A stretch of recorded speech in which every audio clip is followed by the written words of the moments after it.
Welcome to the Global Wellness HQ family of podcasts. We are your international headquarters for resources and ideas and insight in relation to the 9 elements of holistic wellness. Join us as we interview local and international wellness experts and learn how you can implement and improve one element or dimension of wellness at a time. Our experts will share their practical tips on wellness in one of these core areas: emotional, intellectual, occupational, physical, environmental, financial, spiritual, social, or habitual. We created our family of podcasts as a resource for anyone who is looking to integrate the 9 elements of holistic wellness into their daily lives. Welcome to the show. Hi, everyone. Welcome to the show. In today's episode, I am bringing in my new friend, Laura Fox. Laura is the guru's ghost. Laura, why don't you introduce yourself and tell our audience a little bit about who you are and what you do? Hi, Jeff. Thanks so much for having me. It's really good to be here.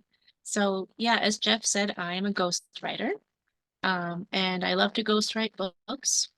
And my favorite authors to work with are coaches, wise teachers, healers, people who have like a really strong message and perspective that they've been getting out there in all kinds of different ways. And it's time to write a book. And that book is what I help them with. I love it. So you and I, my gut's telling me that we're going to bust some myths about books and authorship because I think one of the things I hear a lot, and so if you don't mind, I'm going to ask you the questions as I hear them. A Mhm. lot of people have this baggage around writing books, and I personally, I'm on a mission to help as many people tell their story as possible. And I also ghostwrite, but I want people to recognize that picking your ghostwriter is not about price, it's about personality. So let's bust a few myths about ghostwriting. Is that okay with you, Laura? Yeah, let's do it. All right. First thing I hear all the time, and by the way, this is a conversation. So if you have other things you hear all the time, I'd love to hear it. The Mhm. number one thing I hear all the time is writing is painful, or I don't have time to write. Um, and then people come out and say, well, working with a ghostwriter must be really expensive. And I'd love your thoughts on that because either it's a grind and it's painful or it's expensive. There's a reason it's one or the other. But what would you say to somebody who, first of all, doesn't have time to write a book?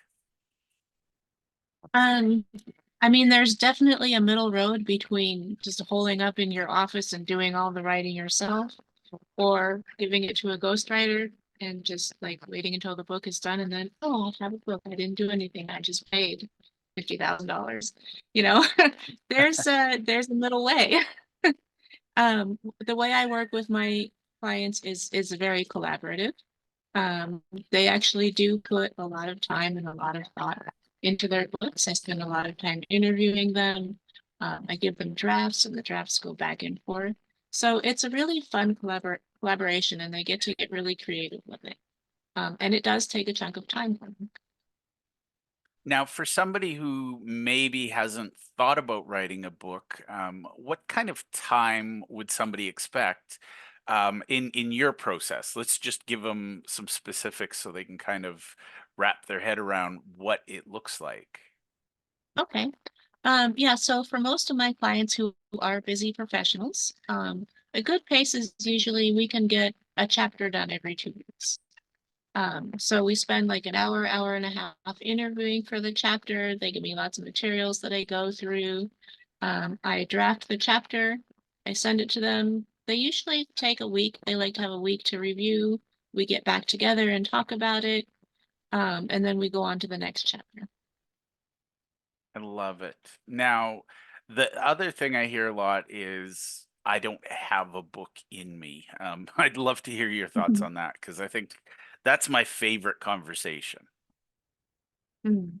No, if you have stories to tell, if you have a perspective that nobody else has, then yeah, you definitely have a book.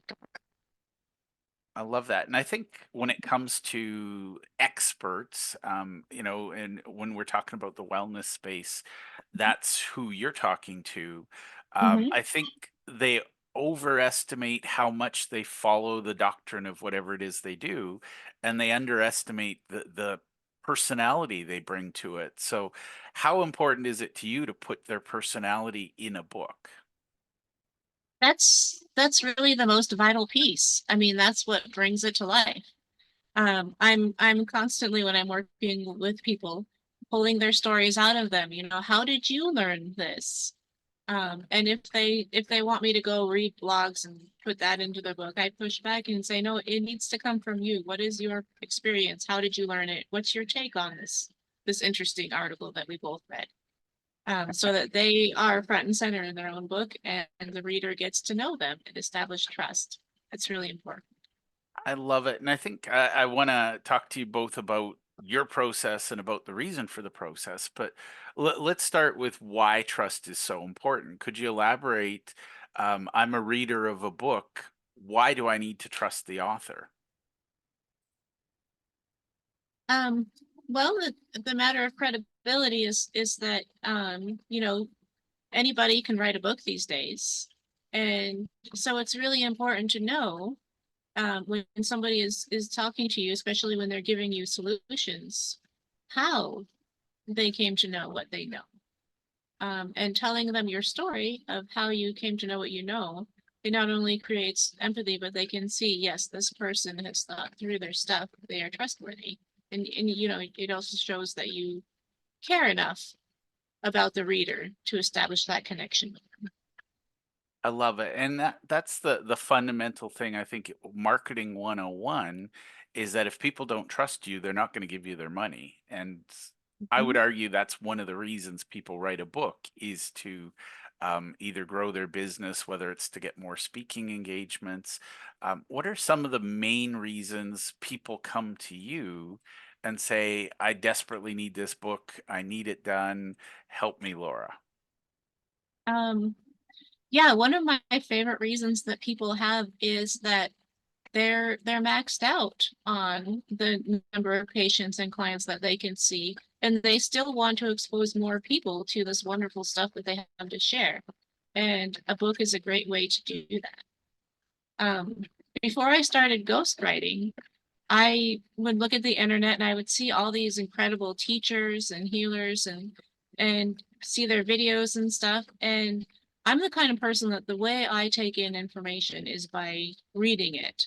I'll watch a video and it's really hard for me. I mean, I take notes and I can get it. I watch it a few times, but reading is like my more natural way to take in information.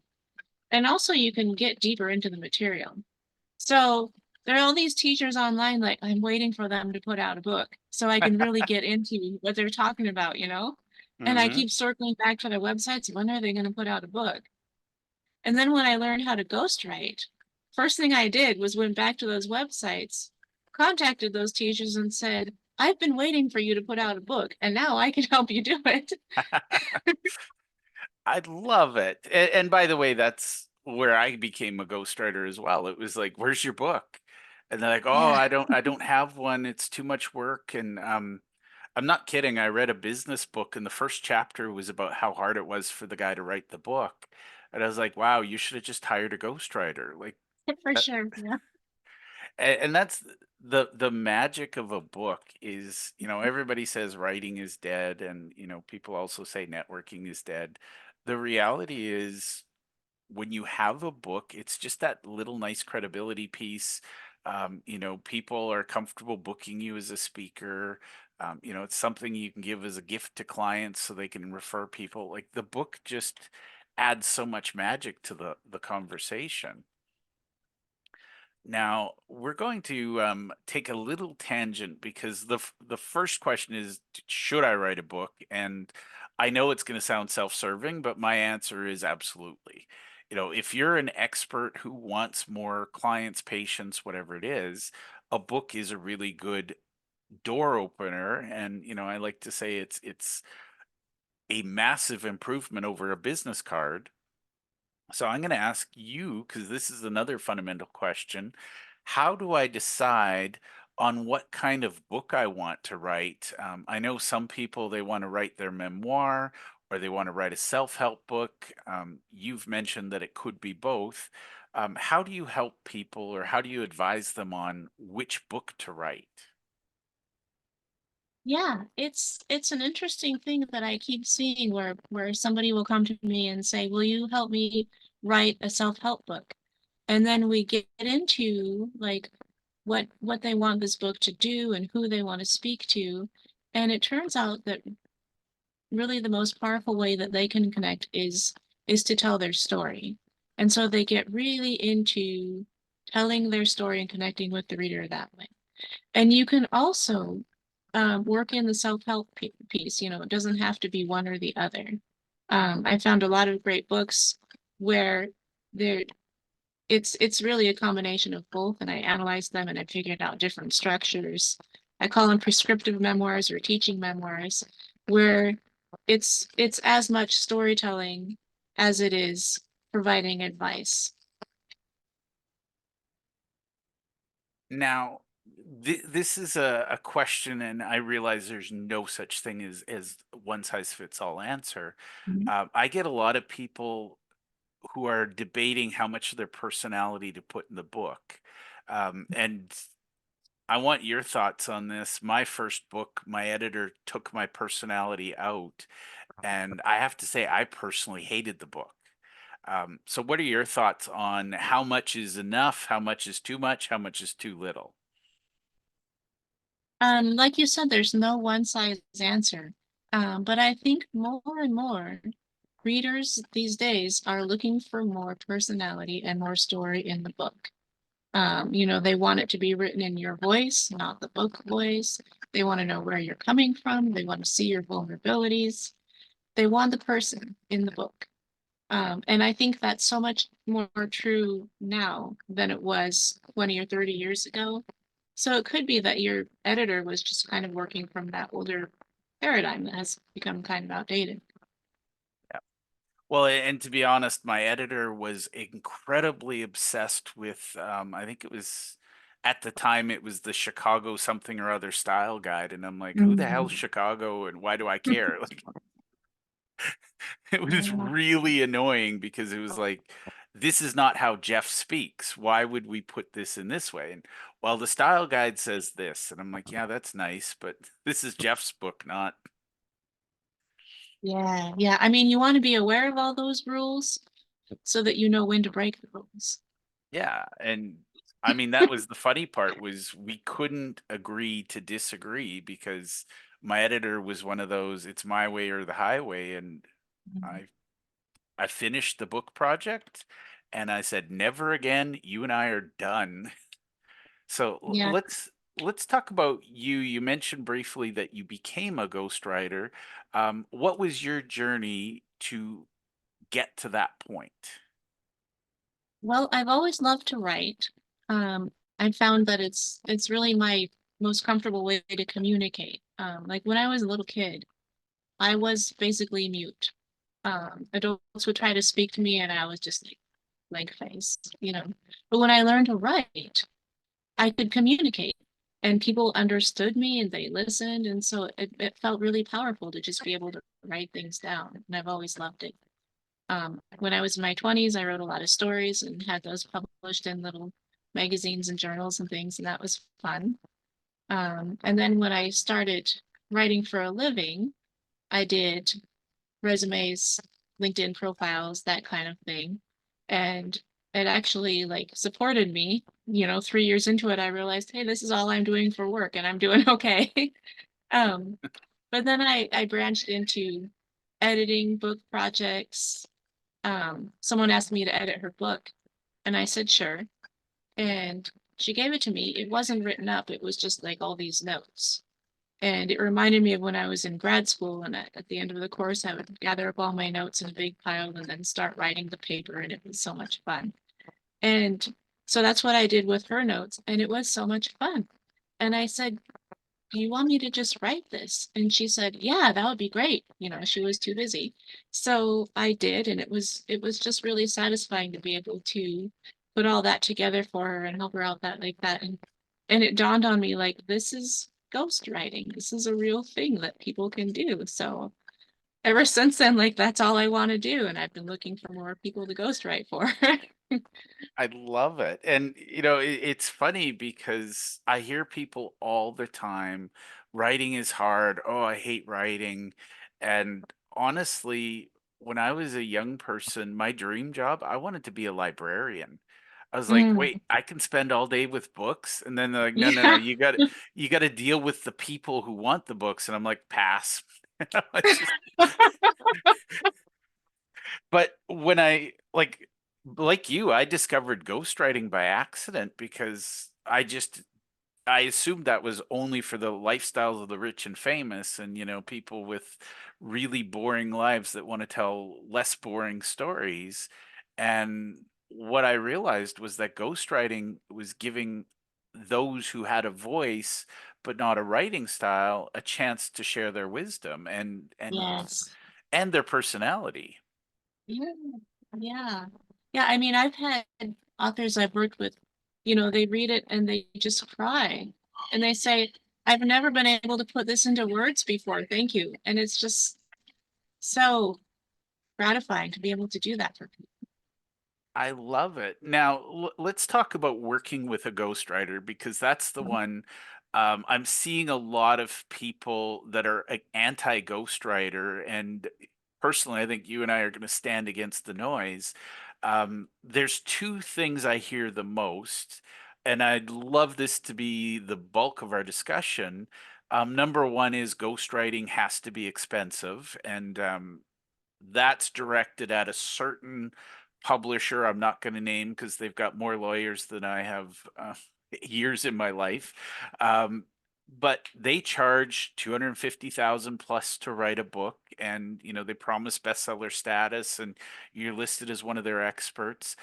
So the first myth is that writing with a ghostwriter is expensive. The other one that baffles me is writing with a ghostwriter is unethical. And people Mm, say if you can't write your own story, you shouldn't have a book. Um, let's talk about the price point first.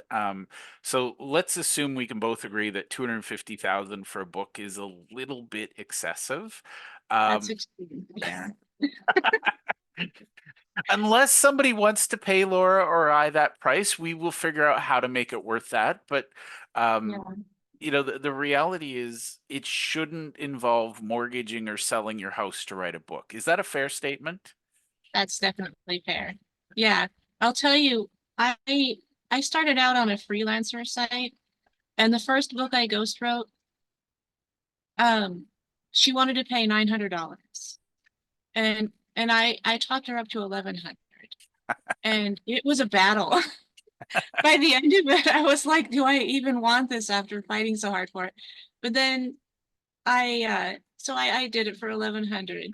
Um, but while I was working on the book, I had to I didn't have time to do anything else. I had to take out a payday loan so I could cover my living expenses. I got sick from spending so much time on it, and it was so not worth it. But that book became a bestseller. So you know, I had that little feather in my cap, and my next book project, I doubled it, and then I doubled it from there, and I just kept going as I established myself. So it was worth it in the end, but gosh, that was harsh. That was a hard experience. Well, and I think So I mean, you do want to pay your ghostwriter enough to keep them eating and paying their bills. yes, my first book, my wife was like, "Why would you even do this?" It was, I think I made $5 an hour by the time it was done. But Yeah. the reality is, I saw it as I'm working on a profession. To become a Mhm. master of that trade, I need to practice. So I took on projects that I would not take on today. But I took on some just from you know, the reputation of the author or the community they had or the connections they had. Um, I've even done a couple for free just to showcase what I can do. And Yeah. by the way, just as a weird side note, I do once a month, I do one book for a nonprofit to help them build their community. And I Nice. donate my time on that because that feeds my soul. But Yeah. again, we don't want to be the starving artist. So I Right. think it's fair to say that it's worth paying for. And my argument is if you think I'm expensive, try writing it yourself. I have an author who she's 10 years into her book project, and she still doesn't, believe it or not, have an outline for her chapters. Oh, no. And I asked her who the audience was, and she says everyone. And I said, okay, Um, go spend another 10 years, come back when you're ready. Because that's, I think, one of the things a ghostwriter brings is that expertise to say, here's how we get this done. And I know you bring a process, and that's what I do as well. Here's how we get it done. Even a book coach could help her get her book done a lot faster. I love it. Now, let's Yeah. talk about the ethics of ghostwriting. Um, my opinion is pretty widely shared that ghostwriting is, it's just as legitimate. Not every great song, artist writes their songs. Most people, the actors, they don't write the movies they're in. Mhm. Why is writing different? So, what are your thoughts on the ethics of a ghostwriter? Yeah, I mean, writing a book is a very specific skill set, and it's one that you and I have spent years developing. While the people that we write for have spent their years developing other skills. You know, you wear clothes, you live in a house. You probably didn't make all your own clothes. You probably didn't build your own house, and you don't need to write your own book either. Leave it to somebody who has developed those skills and can do it really well. Absolutely. And I think that's a great analogy. I don't I drive a car. I didn't build it. I didn't make the oil, the gas, the parts. All I do is get in, turn the key, and I don't even navigate anymore. GPS tells me where to go. Yeah. And I think that's the thing. A lot of people think you've got to earn the book, and my argument is you've earned the book by becoming the expert at whatever it is. I think you Yeah. mentioned you wrote one on mushroom foraging. Um, be the expert at the mushrooms. Know what to pick, when to pick, how to pick, where to find them. Um, you tell your story to someone like Laura and let Laura figure out what the book is. The other Mhm. thing, I get a lot of people saying, well, I feel the book should be this. And I'm now to the point, I used to be patient. Now I just say, which one of us has written more than one book? And they go, well, that's not fair. And I'm like, well, I don't come to your place and tell you how to forage mushrooms. So let's Jeff's getting a little older, a little crankier. Now, Laura, I'm going to ask you a couple more quick questions. Number one, if somebody's thinking about writing a book or they have a story that they think they should tell, how do they know it's ready to talk to someone like you as a ghostwriter? How do you know if your story is ready? Or Um, more the person is ready? let's see. Um, yeah, you're gonna save a lot of time if you make sure you're ready before you actually start.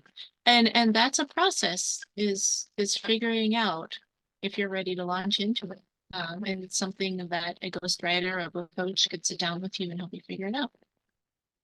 And I think that's the right approach is talk to a ghostwriter to see and I don't know about you, but I have low cost or free sessions where people can meet me and have a conversation.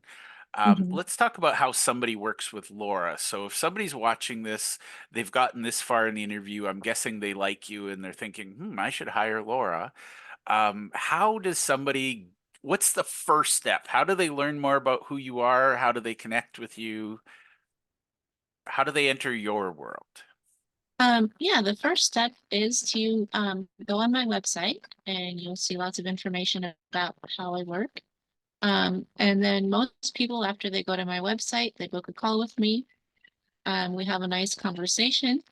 And if that's all going well, it can lead into a short book planning program where we identify together who your reader is, how you're going to connect with your reader, what message you have for them, what they're going to do after they read your book. We talk about how you're going to publish, how you're going to market your book, because all of that informs how you write the book. And then after we've sorted out all that information, we create the outline. And then with that, you can either go ahead and create the book yourself, or we can continue working together and I can do the writing for you. My I website is, sorry. Oh, no, go ahead. Okay. And my website is gurusghost.com. Love it. I have one final question because I feel like this is a fun one. Do you prefer traditional publishing or self-publishing for the books you ghostwrite? I prefer more hybrid publishing. Um, I prefer putting together like the professional services where you have the cover design, the book layout, all of that professionally done. But it's still your own book. You still completely own it. You can sell it however you want. You can market it however you want. I love it. Well, everybody, we've been talking to Laura Fox, the Guru's Ghost. Laura, you're the expert at Laura. Is there something you wish I would have asked you that I haven't yet? No, Jeff, this has been really great. I think we covered everything. Awesome. Well, thank you very much for being a guest on the show. It's been really nice talking with you. Thank you for taking the time to listen to our show. We hope that you enjoyed this episode, and we invite you to either click the link below or scan the QR code to register and listen to other episodes of our podcast. Or if you think your business or you would be a great guest to be on our show, we're always looking for experts in one of the 9 elements of holistic wellness. We'd love to have you. You can either click the link below or you can scan the QR code and complete our speaker intake form. Thank you, and to your wellness.